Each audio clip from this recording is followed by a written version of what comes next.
हिस्ब खिलाफत है, शहजादे आला हजरत हैं। जरा इनकी इस्तिकामत देखिए, इनका तसल्लुफ दीन देखिए। मौलाना अब्दुल बारी फरंगी महल्ली, इनका हल्का असर बहुत बड़ा था, बहुत वसीयो कुशादा था।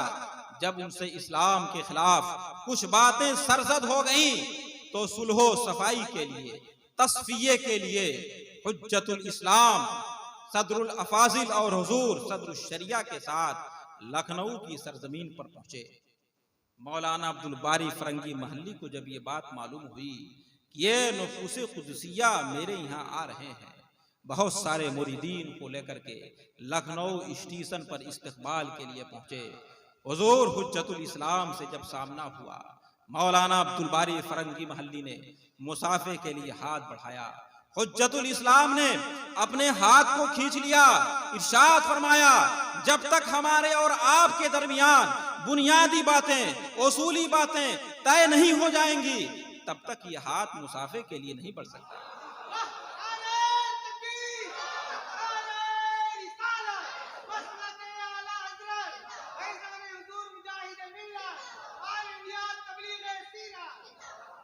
मुसलमानों, मौलाना अब्दुल बारी फरंगी महल्ली ये कौन थे? सुन्नी थे, सुन्नियों के पेशवा थे। लाखों की तादाद में उनके मुरीदीन, उनके मुतक़िदीन मौजूद थे। मगर याद रखिए कि शहजादा आला हजरत ने इसका पासो लिहाज नहीं किया, क्योंकि शरीयत की इताअत, शरीयत की इत्तिबा उनके नजदीक हर चीज पर मुकद्दम थी। उन्होंने ये नहीं सोचा ये क्या कहेंगे, ये क्या कहेंगे, मैं दियारे गैर में हूं, मेरा कौन क्या करेगा, ये कोई परवाह नहीं की। जो शरीयत का हुक्म था, जो मुस्तफा जान रहमत सल्लल्लाहु अलैहि वसल्लम का हुक्म था, दियारे गैर में पहुंचने के बाद भी आपने उस पर अमल किया। आप सोचते होंगे कि अब इसके बाद क्या हुआ? वही हुआ जो फितरी तौर पर होता है। इतने मुरीदीन का एक पीर फितरतन नाराज हो गया, नाराज होकर वो चले गए। सदरुल अफाजिल ने जब देखा अब तो ये मामला खटाई में पड़ गया, अब ये मामला हल होना बड़ा मुश्किल मालूम होता है, मौलाना अब्दुल बारी फरंगी महल्ली के पास पहुंचे। जाके वहां फरमाया, मौलाना सुनिए, जो कुछ हुज्जतुल इस्लाम ने किया है ये सब शरीयत के पेश नजर किया है, ये सब शरीयत के हुक्म की तामील के लिए किया है, उनका जाती मफाद इससे कोई वाबस्ता नहीं है। मौलाना अब्दुल बारी फरंगी महल्ली का मिजाज भी ऐसा था कि उन्होंने उस बात को कबूल कर लिया। फिर गुफ्तगू का सिलसिला आगे बढ़ा। आखिरकार गुफ्तगू यहाँ तक पहुंची कि मौलाना अब्दुल बारी फरंगी महल्ली ने अपने तमाम खिलाफ इस्लाम अक़वाल से तौबा कर ली। और जब तौबा के ऐलान की बात आई, कुछ लोगों ने ये कहा कि चंद लोगों के सामने तौबा कर ली जाए, इसे फैलाने की क्या जरूरत है। मौलाना अब्दुल बारी फरंगी महल्ली ने यह कहा था कि जब मैंने दिल से ये तौबा की है तो अब इस तौबा की इशाअत होगी, उससे मेरी इज्जत पर कोई आंच आने वाली नहीं है। उन्होंने अपनी तौबा को छपवा दिया, अखबारों में उनकी तौबा शाये हुई और दुनिया ने ये देख लिया कि हुजूर हुज्जतुल इस्लाम ने जो कदम उठाया था वो कदम पूरा हुआ। और मौलाना अब्दुल बारी फरंगी महल्ली ने शरीयत के आगे झुककर दुनिया वालों को ये पैगाम दे दिया कि जब बात मुस्तफा की शरीयत की आ जाए, जब बात मुस्तफा जान रहमत सल्लल्लाहु अलैहि वसल्लम के हुक्म की आ जाए तो अपनी इज्जते नफ्स को मत देखना, अपनी दस्तार को मत देखना, अपने इमामे को मत देखना, अपने मुरीदीन और मुतक़िदीन के हल्के को मत देखना, बल्कि सरकार के हुक्म के आगे अपनी पेशानी को झुका देना। ये वो इज्जत है जो तुम्हें आखिरत में सुरखरू करोगी, यही वो इज्जत है जो तुम्हें जन्नत का हकदार बनाएगी। ये वो इज्जत है जिससे रसूल तुमसे राजी हो जाएंगे, रसूल का खुदा तुमसे राजी हो जाएगा। ये इज्जत तुम्हें दुनिया में भी सुरखरू करेगी और आखिरत में भी तुम्हें बामुराद करेगी, कामयाब करेगी, कामरान करेगी और जन्नतुल फिरदौस की बहारों से तुम्हें शाद काम करेगी। मुहद्दिस आजम पाकिस्तान अल्लामा सरदार अहमद, ये सदरुल शरिया के शागिर्दों में है, मुजाहिद मिल्लत के साथियों में है। एक लंबे अरसे तक बरेली शरीफ की सरजमीन पर दर्स व तदरीस का सिलसिला जारी रखा था और जब हिंदुस्तान और पाकिस्तान की तकसीम हुई तो आप पाकिस्तान की सरजमीन पे तशरीफ ले गए। जरा देखिए इनका तसल्लुफ फी दीन कैसा था, इस्तिकामत अला दीन का जरा ये नमूना देखिए। एक बार आप पहुंचे किसी गांव में तकरीर करने के लिए, लोगों का एक बहुत बड़ा मजमा था जो आपसे मुसाफा कर रहा था, दस्तबोसी कर रहा था। उसी मजमे में एक मिर्जाई यानी कादियानी भी आगे बढ़ा। जब उसने आपसे मुसाफा करना चाहा तो आपने अपने हाथ को खींच लिया। इत्तकू फिरासतल मोमिन फइन्नहु यंजुरु बिनूरिल्लाह, डरो मोमिन की फरासत से कि वो नूरे इलाही से देखता है। मुहद्दिस आज़म पाकिस्तान ने अपने हाथ को खींच लिया। पूछा तुम कौन हो, तुम्हारा अकीदा क्या है? उसने कहा कि मैं मिर्जाई हूं, मैं कादियानी हूं। मुहद्दिस आज़म पाकिस्तान ने फरमाया था मैंने जिंदगी भर किसी बदमजहब से मुसाफा नहीं किया है, इसलिए मैं मुसाफे के लिए अपने हाथ को नहीं बढ़ा सकता। यही मुहद्दिस आज़म पाकिस्तान है। शाह मासूम गिलानी कुद्दस सिर्रुहू को सामने रखकर इरशाद फरमाते हैं, शाह साहब गवाह हो जाइए मेरी दो बातों पर।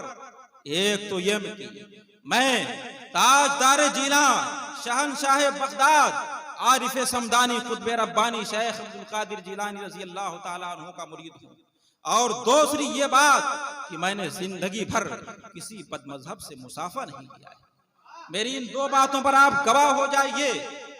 इसी तरह पाकिस्तान के इलेक्शन में खड़ा होने वाला एक उम्मीदवार नादिर अली खान मुहद्दिस आज़म पाकिस्तान की बारगाह में हाजिर हुआ, जाके पहुंचा ताकि उनकी हिमायत हासिल करे।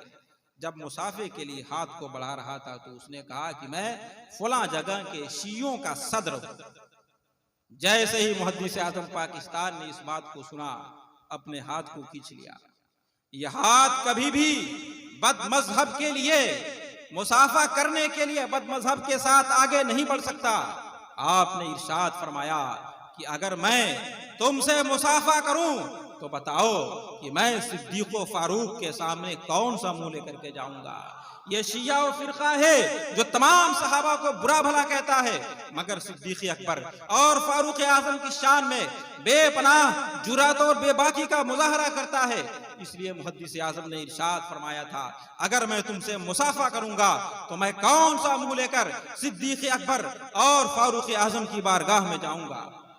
मुसलमानों जरा गौर करो, हमारे असलाफ ने कैसा इन लोगों के साथ सलूक किया है जिनका रिश्ता इस्लाम से कोई बाकी नहीं था, जो रसूल के दुश्मन थे, जो इस्लाम के दुश्मन थे। इनके साथ हमारे असलाफ का तरीक़ा क्या रहा है। मुसलमानों इस पर सिर्फ गौर करने की नहीं बल्कि हमको अमल करने की जरूरत है। मुसाफे के लिए हाथ वो बढ़ा रहे थे, मगर मुहद्दिस आज़म पाकिस्तान ने अपने हाथ को खींच लिया। यहाँ पर तो हम कभी उनके यहाँ जाते हैं, कभी उनको दावत दे करके अपने यहाँ बुलाते हैं। जरा अंदाजा कीजिए, उनको खाना खिलाते हैं, उनको बैठाते हैं, उनसे सलाम करते हैं या उनके सलाम का जवाब देते हैं, उनके लिए अपनी पलकें बिछाते हैं, और क्या क्या किया जाता है ये सारी चीजें आपकी नजरों के सामने हैं। हाथ वो बढ़ा रहा था, मुहद्दिस आज़म पाकिस्तान ने अपने हाथ को खींच लिया। हाथ कोई बढ़ा रहा था, हुज्जतुल इस्लाम ने अपने हाथ को खींच लिया। तो ये कैसे इस्लाम को गवारा होगा कि आप खुद उन्हें बुलाएं, खुद उन्हें दावत दें, एक मेहमान की हैसियत से उसकी ज़ियाफत करें, उसका अदब व एहतराम करें। याद रखिए ये इस्लाम को किसी सूरत में भी गवारा नहीं है। सरकारे दो जहां सल्लल्लाहु अलैहि वसल्लम इरशाद फरमाते हैं मन वक़्क़रा साहिब बिदअतिन फ़क़द आन अला हदमिल इस्लाम, जिसने किसी बिदअती की ताज़ीम की, अदब व एहतराम किया, उसने इस्लाम के ढाने पर मदद किया। अजीज़ाने मिल्लत इस्लामिया, मसलके आला हजरत क्या है? दौराने तकरीर आपने जा बजा इमाम अहले सुन्नत के अशार को मुलाहाजा फरमाया है। यह इस बात की दलील है कि इमाम अहले सुन्नत, इमाम इश्क व मोहब्बत, आला हजरत मुजद्दिदे दीन व मिल्लत, कंजुल करामत, जबलुल इस्तिकामत, इमाम अहमद रज़ा खान फाजिल बरेलवी अलैहि रहमत व रिज़वान का दीवान किताब व सुन्नत का तर्जमान है। आपने वही बात कही है जो बात की किताब और सुन्नत से साबित हो रही है। आपने उसी रास्ते पर चलने की तलकीन की है जिस रास्ते पर चलने का हुक्म हमें कुरान दे रहा है, जिस रास्ते पर चलने की तलकीन सरकार कर रहे हैं, जिस रास्ते पर सहाबे किराम चले हैं, उनकी इत्तिबा में ताबईन चले हैं, तबे ताबईन चले हैं, अइम्मे मुज्तहिदीन, औलियाए कामिलीन, उलमाए रब्बानीन चले हैं। यही वो रास्ता है जिस पर चलने का हुक्म गौसे आज़म रज़ी अल्लाह ताला अन्हु ने दिया है। यही वो राह है जिस पर चलने की ताकीद ख्वाजा गरीब नवाज अजमेरी ने की है। यही वो रास्ता है जिस पर चलने के लिए महबूबे इलाही ने कहा है, बंदा नवाज गेसू दराज ने कहा है, नसीरुद्दीन चराग़ देहलवी ने कहा है, मुजद्दिद अल्फसानी ने कहा है। यही वो रास्ता है, यही वो मसलक है, यही वो मजहब है जिसे अहले सुन्नत व जमात के मजहब के नाम से जाना जाता है। और यही वो मजहब मुहज़्ज़ब है जिसको आज की इस्तिलाह में बातिल फिरकों से इम्तियाज के लिए मसलक आला हजरत के नाम से जाना और पहचाना जाता है। यह मसलक आला हजरत कोई नया मसलक नहीं है, ये वही मसलक है जिस पर सहाबा और ताबईन चले हैं। ये किताब और सुन्नत का तर्जमान है, ये सहाबा किराम के मामूलात का नुमाइंदा है। यही वो मसलक है जिस पर चलने में हमारे लिए आफियत है। यही वो मसलक है जिस पर चलने से हम मदीना तक पहुंचेंगे, गुंबद खजरा की छांव तक पहुंचेंगे, और गुंबद खजरा की छांव से जन्नतुल मुअल्ला की, जन्नतुल फिरदौस की बहारों तक पहुंचेंगे। यही वो मसलक है, यही मसलक आला हजरत है। आपने जिन चीजों पर चलने की तलकीन की है, उन चीजों में ये भी है कि दुश्मने रसूल के साथ कैसा मामला किया जाए, दुश्मने रसूल के साथ इंतहाई सख्ती का मुजाहरा किया जाए, ये उसी के मुस्तहिक हैं। जैसा कि अभी आपने सहाबा किराम के अक़वालो मामूलात को और हमारे असलाफ के मामूलात को आपने सुन लिया है, तो ये दुश्मनाने रसूल इसी बात के मुस्तहिक हैं। मसलक आला हजरत इसी बात की हमें तलकीन कर रहा है, और याद रखिए इसी मसलक पर अमल करने में हमारे लिए नजात है। मुंशी लताफत हुसैन ने जब उनकी बहस एक गैर मुक़ल्लिद मौलवी से हो गई थी, गैर मुक़ल्लिद मौलवी से जब कोई जवाब न बन पड़ा, तो उसने ये कहा था, इमाम अहले सुन्नत की बारगाह में उसने गुस्ताखी की थी। मुंशी लताफत हुसैन ने कहा है कि इसमें गाली देने की क्या बात है, चलो इमाम अहले सुन्नत की बारगाह में जो मसला है पूछो, इंशाअल्लाह वहां तुम्हारे लिए तशफ़ी का सामान हो जाएगा। वो गैर मुक़ल्लिद मौलवी जाने के लिए तैयार न हुआ, सो गया। ख्वाब में देखता है कि मुझे कहीं जाना है, मगर बीच में एक दरिया हायल है, कश्ती का कोई इंतजाम नहीं है, कैसे जाएगा। दो शख्सों को देखा कि वो जा रहे हैं, उनसे कहा कि मुझे भी साथ में ले चलो। उनमें से एक ने कहा कि नहीं नहीं, ये नापाक है, ये नजीस है, ये गंदा है, इसे छोड़ दिया जाए। वो सोच रहा था मैं तो बहुत बड़ा तौहीद परस्त हूँ, मुवहिद हूँ, मुझे क्यों कर नापाक कहा जा रहा है। आंख खुल गई, शशो पंज में था, हैरान था कि क्या बात है। कुछ दिन गुजरने के बाद उसने ये दूसरा ख्वाब देखा कि एक बहुत बड़ा शहर है, और उसी एतबार से उसका एक अजीमुशान फाटक बना हुआ है। फाटक के पास दो दरबान मौजूद हैं, लोग जा रहे हैं, फाटक से अंदर जा रहे हैं। दरबान जाने वालों से कुछ पूछता है, कुछ मांगता है, और फिर उनको अंदर जाने की इजाजत दे देता है। ये गैर मुक़ल्लिद मौलवी भी दरबान के पास पहुंचा, पूछा कि अंदर क्या है। उन दरबानों ने कहा था कि अंदर सरकारे दो जहां सल्लल्लाहु अलैहि वसल्लम का दरबार लगा हुआ है। गैर मुक़ल्लिद मौलवी ने कहा मुझे भी जाने दिया जाए। दरबार ने कहा कि लाओ चिट्ठी दिखाओ। उसने कहा कि मेरे पास तो कोई चिट्ठी नहीं है। दरबान अंदर गया, पूछ करके आया, या रसूल अल्लाह, एक शख्स हाजिर हुआ है, उसके पास कोई चिट्ठी नहीं है। सरकार ने फरमाया कि जाओ उसको कहो कि वो साफ सुथरा होकर और चिट्ठी लेकर आए, तब उसे अंदर आने की इजाजत दी जाएगी।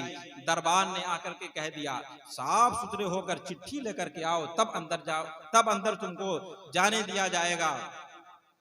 ओह, उसने कहा कि साफ सुथरे होने का क्या मतलब हुआ, और चिट्ठी मैं कहां से लाऊंगा। दरबान अंदर गया, पूछा हुक्मे रसूल हुआ, जाओ उससे कहो कि ओ मौलवी अहमद रजा के पास जाए, वहां जाने के बाद तौबा करे और उन्हीं के हाथ से चिट्ठी लेकर के आए। तब उसे अंदर आने की इजाजत दी जाएगी। दरबार ने